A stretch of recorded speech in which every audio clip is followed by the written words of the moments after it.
Y'all, I just got home to like a mega ton of information dropping. This is all in relationship to the expansion, which is now slated to come out for October 8th. We have an amazing trailer. We have a great little bit of a like early peek from the game director for the expansion. Brent does a great job here. I basically just want to like very quickly go over what you need to know, information that would be relevant to you.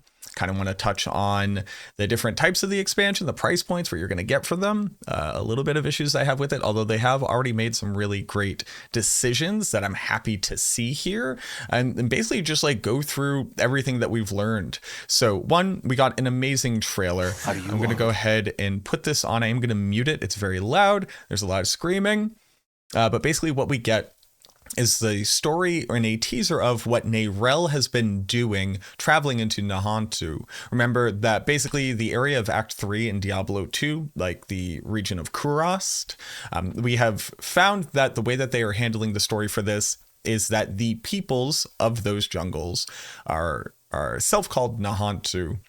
And what we ended up calling them is basically not like their rightful name, which I appreciate that kind of approach to this. I think that the Blizzard team is going to do a very good job of us traversing a culture that is obviously very heavily inspired by like Central America and like Northern Southern America. We're seeing a lot of very cool imagery here, and the whole concept is that, oddly enough, Mephisto is, in fact, managing to corrupt Neyrelle. Neyrelle is attempting to reach the Temple of Akarat. Akarat is basically the founder of the Zakarum priesthood, that whole religion, the religion of the light that is native to the jungles of Nahantu. And the concept here is we're getting this idea he's playing off of like bring back imagery of her mother. This poor boatman dies. Rest in peace to the poor boatman. And the way that they're describing the story is this idea of isolation and having to find like inner strength to be able to overcome the temptations of Mephisto. Now, oddly enough, Mephisto is probably going to succeed. I would not be surprised if we don't end up having to kill Neyrelle at the end of this. I don't know any of this information. I'm just kind of speculating, but we're getting a real Aiden and Diablo, vibe from all of this. Although Homeboy did put the Soul Stone straight into his dome piece, Neyrelle, intelligently enough, is just kind of holding on to the rock with a primeval in it. Sure, why not? The trailer is amazing. Absolutely watch it. I'd also like to break down very quickly on Brent's video because we love Brent. Brent's a really dope I'm Brent dude. Gibson. I'm the Hopefully game this director isn't of too Vessel loud. of Hatred, Diablo 4's first expansion. Vessel of Hatred is a story of isolation. Love this. This is going to be everybody's background here. You're trying to protect the things that matter to you most. On October 8th, you'll get a chance to play that next chapter and a whole October 8th here puts us into a really interesting time frame. So we're basically talking 4 months out, right? So like July, August, September, October. We're currently in the middle of season 4. Season 4 effectively just started, right? We're just now making it into the end of the first month. Seasons typically run for 3 months. That puts us into July and then August. The interesting part there is then it would be 2 months before the expansion dropped. It would be weird if the expansion dropped midway through, or basically like 66% of the way through a season. So I would expect for that season to basically just get cut short. That also speaks to, I probably wouldn't expect like a heinous amount coming into the season. I'm just like generally trying to prepare myself for what that might look like. Again, I don't have exact information on that, but either they extend this season, which would stink. A 5-month season would be absolutely garbage, or we get a really cut short season, or the Mad Lads just like drop it in the middle of the season. Everybody abandons their character to go play the new class of Spiritborn. Let's go ahead and look at the Spiritborn itself. The first few moments of our story, let's talk class. On July 18th, in our live stream, day after my birthday there, very excited. We'll be revealing the gameplay for our all-new class, the Spiritborn. Spiritborn are apex predators built for the jungle. Very cool aesthetic. I can't wait for you to experience. Lastly, we wanted to take a moment to celebrate our announcement by going live with pets who follow you on your adventure, picking up golden materials along the way. So we are getting pets into the game, something that people have been asking for a whole bunch. We're getting Ashira, another great reference point. You're going to see all of the pets are all reference points to the various NPCs from Diablo 2 who are at the Kurast docks.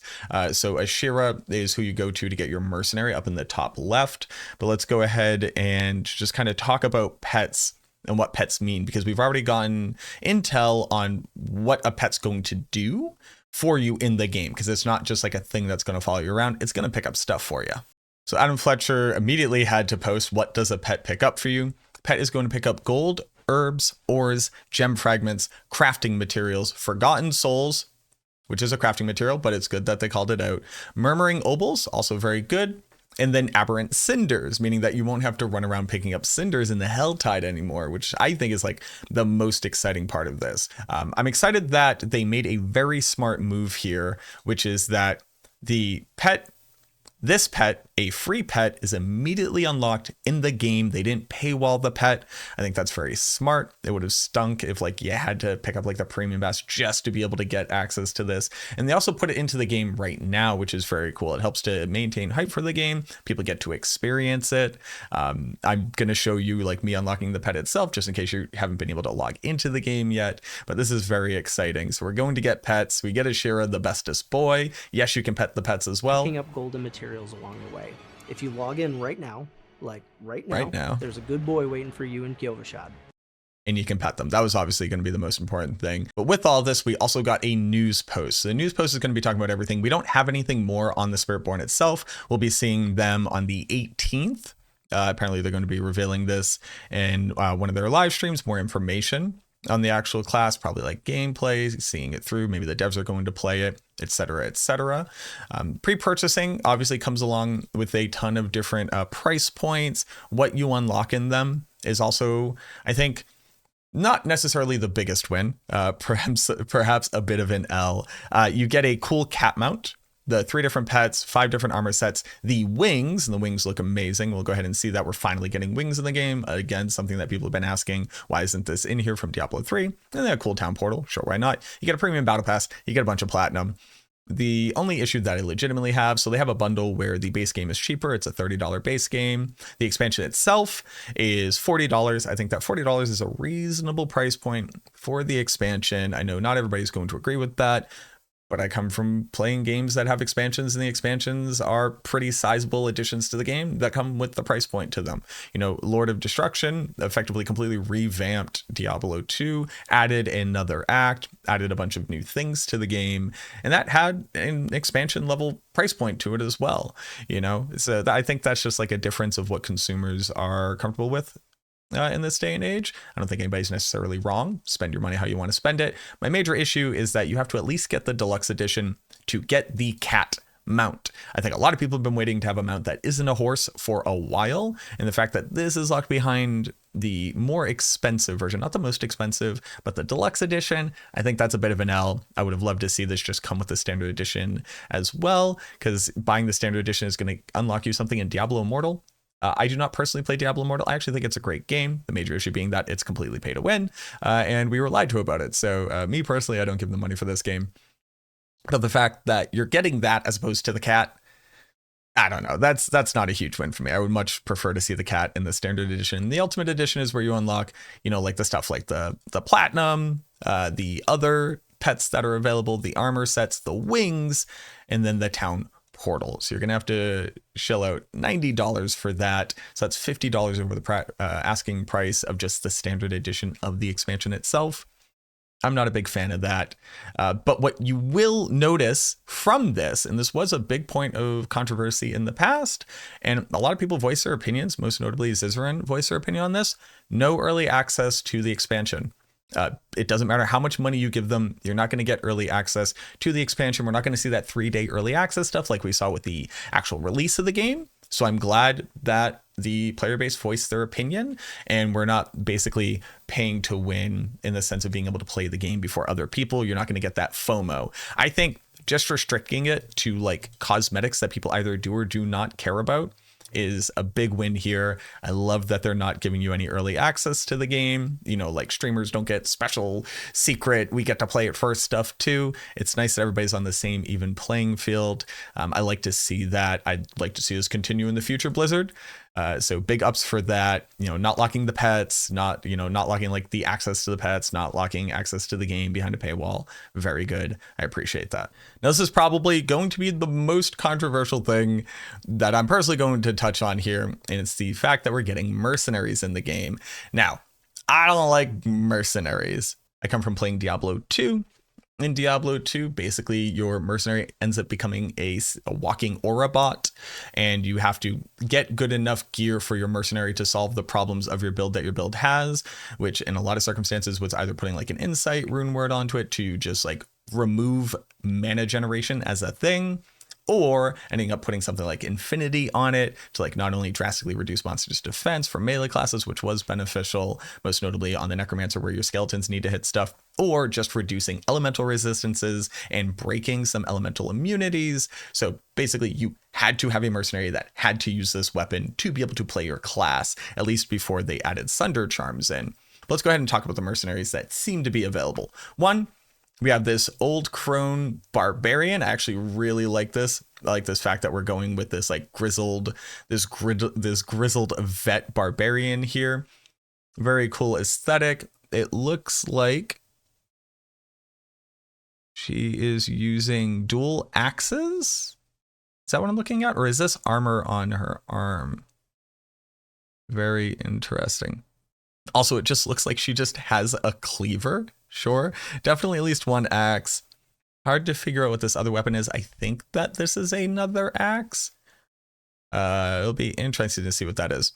But I assume that she's like the melee DPS version of, you know, like being able to go in there, kind of like get people's attention, but also output melee DPS.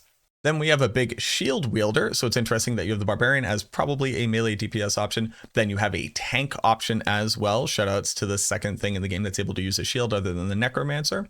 Very cool. We then get this green forest, you know, pure elf, you know, everything's got to look like a leaf aesthetic for a ranged mercenary. We have like a cockatrice. This is like very Final Fantasy 14. So we have like a cockatrice boy.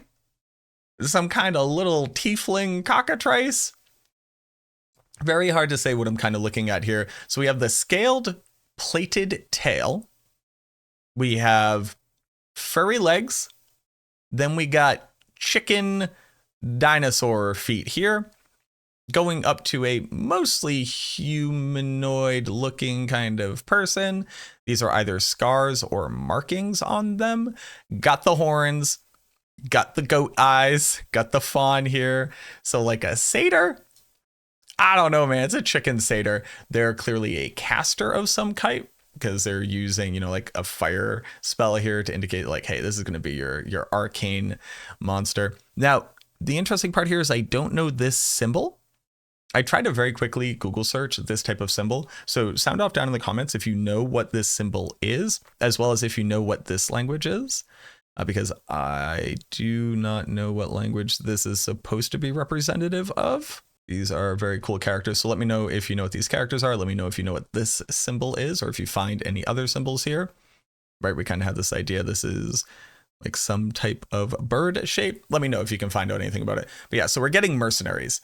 Now, why don't I like the addition of mercenaries to the game? I just don't like when a mercenary gets used to solve the problems of a class, as opposed to those problems of the class being solved on their own and then the mercenary just being a bonus. The moment that you add another system to the game, you can tweak that system to make the experience of a player better. I appreciate that. But if like, oh, your mercenary is the thing that applies vulnerable for you, so now you just don't have to do that on your build. So we just like simplify what your build needs to be able to accomplish. Stuff of that nature. I like, it's really hard to say. I think the Seneschal Companion was just too powerful, like just straight up too powerful. I think it did too much. It offered too much utility. And if the mercenaries are like worse than the Seneschal Companion, what's the point of having them in there? But on the flip side, is it just going to be too powerful like that as well? Does it end up just falling into obscurity because they don't want it to like overpower certain classes? I don't know. It's hard to make mercenaries not just be a bandage for something that the class doesn't do well. Meaning that that never needs to get reconciled in the class itself. I think it makes it easier to ignore pain points until your mercenary can do a thing, and then it's your mercenary doing that. That's my personal beef with it. I think it's fine. I understand that people like mercenaries. I get it. I'm not saying they shouldn't put it in the game, but that's my own personal beef with it. Let me know if you feel the same. Let me know if you think I'm absolutely crazy. I'd love to hear from you as well. Then we get this picture right here, which I just kind of want to like point to. Look at this picture. Look at this picture. Clearly, we have Final Fantasy VII fans. Like, this is just Midgar as far as I'm concerned, but very cool looking. This is new co-op, very specifically co-op endgame activities for PvE. What we learn is that it is a first of its kind to Diablo. Now, what could we mean by first of its kind to the Diablo series? So just read the whole thing. Lurking within the shadows lies your next great challenge, filled with powerful tribulations and promising rewards. First of its kind to Diablo, so the series. This dungeon will require eager warriors to team up and take down various perils together. More details on this game mode will be revealed soon. So we don't even have a name for what it's called. This better come along with a group finder. Let me just go ahead and say that. If you want me to go do this type of content, please give me a way to do it with players in game. And it's first of its kind to Diablo. So it's probably not going to be like a time trial dungeon. We've already done that a whole bunch. We've done a lot of different dungeon types and content types in Diablo Immortal, actually. I get it, Diablo Immortal bad, but for people who actually played the game, there's a ton of group content in that. So if this is a first of its kind to Diablo, it would be, oh, you know what I just realized? What if they're going with a like enter the gungeon or like slay the, what if it's like a roguelike experience? Basically every single game nowadays is trying to find a way to put roguelike mechanics into them. So if this is like a almost like a Hades experience, I'm actually getting pretty big Hades vibes now. So here's what I imagine is you get a group together, you go in, you all select a path to take. You're trying to get through the maze of this shifting dungeon temple thing where each room that you go through either has a new challenge in it or a new debuff or you get a new buff, and then these bonuses would like run out at the end of it, but it's going to modify the rewards that you get at the end. I'm putting it on paper right now. I think we're getting a roguelike dungeon delver that you have to take with a party, and you have to make branching decisions as you run through it, or a la Hades, a la Slay the Spire, something like that. I'm getting big dungeon delver vibes here. I'm excited to see what this is. Then they're talking about base game updates here. So Vessel Hatred launch will also be introducing various updates across the entire game to improve and rework core systems that have been around since launch. Power your favorite classes with new skills, straight up new skills, new Paragon boards, new legendary glyphs, explore new dungeon types, added activities, and rewards from the Tree of Whispers. Interesting. So new skills right off the bat. I think a lot of us were expecting that with the expansion. New Paragon boards. This is something that they've been talking about putting in the game forever. New legendary glyphs, another thing that is desperately needed for the game at this point. With the interesting part being that I also hope that they're reworking the existing Paragon boards, because with the influx of additive stats from tempering, basically the Paragon board is just whether or not you pick up maximum life, a legendary node, or you put in a minimum investment glyph. And I would like to see us have more options for being able to more heavily invest into things that have kind of become completely useless at this point, but very excited to hear about that. I would also like to see not only new skills, but additional, and everybody keeps referring to them as runes because like Diablo 3, but additional enhancement options for the current skills that we have. Most notably on people like the Necromancer, the skill tree is very, very slim. There's not really decisions that you make. It's which curse, whether or not you like corpse explosion, and then which ultimate, and then which core skill you use. So I'd like to see more diversity, not only in adding new skills, but also adding more options for the skills that are currently there. You've received a pet. Equip your pet and modify their look in the wardrobe. Pet will auto collect the things that we already talked on, and interact with your pet using the hello emote. Oh, you have to go get your dog. All right, so there's a little mini quest. Well-behaved dog. Who's a good dog? Woof. All right, so there's just a mini quest. You just have to go up here and unlock it very quickly. Great. Pet unlocked. We got it. Visit the wardrobe to equip. So now we go over to the wardrobe. Everybody is doing it. And we have pets as a whole new section. So here is Hrotley. This is one of the pre-purchased dogs with their cool Kurast armor, or Nahantu armor. We have Natalia. This is the assassin from Diablo 2. You were able to see in game for a little bit. She was kind of like a tease for the expansion. Got Alcor, the old man. Oh, I hope he's grumpy. And then we have Ashira. So Ashira is best boy. Ashira is going to be the doggo that I think a lot of people are going to be using. Then you have Heratli, the up jump with money version of it. I'm going to use Alcor. I think Alcor is like the coolest character. Mac 3. Current look has been saved. Thank you. There we go. Oh, there you are. All right, so we have Alcor here. Hello. Hello. Greetings. Okay, they roll over and you scratch the belly. All right, let's just go ahead and go out to a Helltide. Let's go to like a Blood Maiden event and just see what it generally feels like with the pet equipped. Pretty good. Where's that little cat? It's right next to us. All right, it's actually it's really hard to track it to see where it is. But no, you can see it. It's, you know, picking up all the aberrant cinders. I don't have to go running around and pick them up later. That means that like the end of the event is going to be significantly faster than it was before, where you previously had to like run around to go pick up all the gold and all the stuff and all the materials. This also means that hopefully you'll be able to pick up like Forgotten Souls much more quickly, so they don't just show up on your minimap the entire time. Picked up that Baleful Fragment. All right, yeah, pretty decent, right? But let's go ahead and look at the rest of the cosmetics as well, because I really want to see what these wings look like in game. Oh, everybody's gonna have their wings on. So we go back to the wardrobe. We need to go to items, back trophy, and then the Wings of the Faith. Ooh. Those are very good.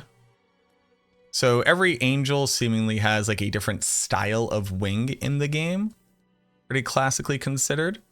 I like these. Very gossamer. I like that they move. Obviously it would be kind of weird if they didn't, but I like how they're moving. Very, very, very good wings. Go ahead and confirm that look. Put those on. See it in game. It looks kind of silly with my big old scythe, obviously. That's kind of like one of my biggest issues a lot of the time, is that things kind of clip. But let's get out into the world, see what it looks like there. I hope that we'll eventually be able to add color palettes to them, just because the ability to customize the rest of our color palette without being able to do that to the wings. Oh, what's happening? I was trying to figure out what this is because I have a character outline on. Let's go ahead and remove that. Stay player highlight. There we go. Yeah, so it was the player highlight. Alrighty. So there, that's what the wings actually look like. If you're using the player highlight, I'm probably going to point this out to devs like, hey, this doesn't actually look that great, if I'm being honest with you. Because I don't feel like it's really helping to like better understand what this looks like. I'll just take a snapshot of that. But there you go. So that's what the wings look like. Very cool cosmetic. Obviously there's the armor sets and all that stuff too. But yeah, very exciting information all around about the expansion. October 8th for that. No early access for the game, so you can't like pay to win in that regard. I think that's a big win. Everybody gets a pet right now, so that's not also behind a paywall. I think that that's a pretty big win. Just like all in all, great way of revealing this on a random Sunday. Looking forward to the 18th, where we're going to be seeing the Spiritborn more revealed. So look forward to that as well. I assume that's going to be on their live streams, both on YouTube and on Twitch. Obviously, we'll be co-streaming that whenever that happens. But yeah, very exciting news. Let me know what you are the most excited for. Are they missing out on anything? What do you think that new PvE content, that like group specific content is going to be? Sound off in the comments down below. I hope you're just excited as I am, but that's about it. I hope that this helps you to get a better understanding of what we can expect coming in the expansion. Obviously, we're going to continue to cover it as we get more information, so look forward to that as well. Subscribe to the channel if you haven't. Leave a like on the video as well. It would help me out a ton. As always, thank you so much for watching this video. I truly hope that it helps, and I look forward to seeing you in the next one.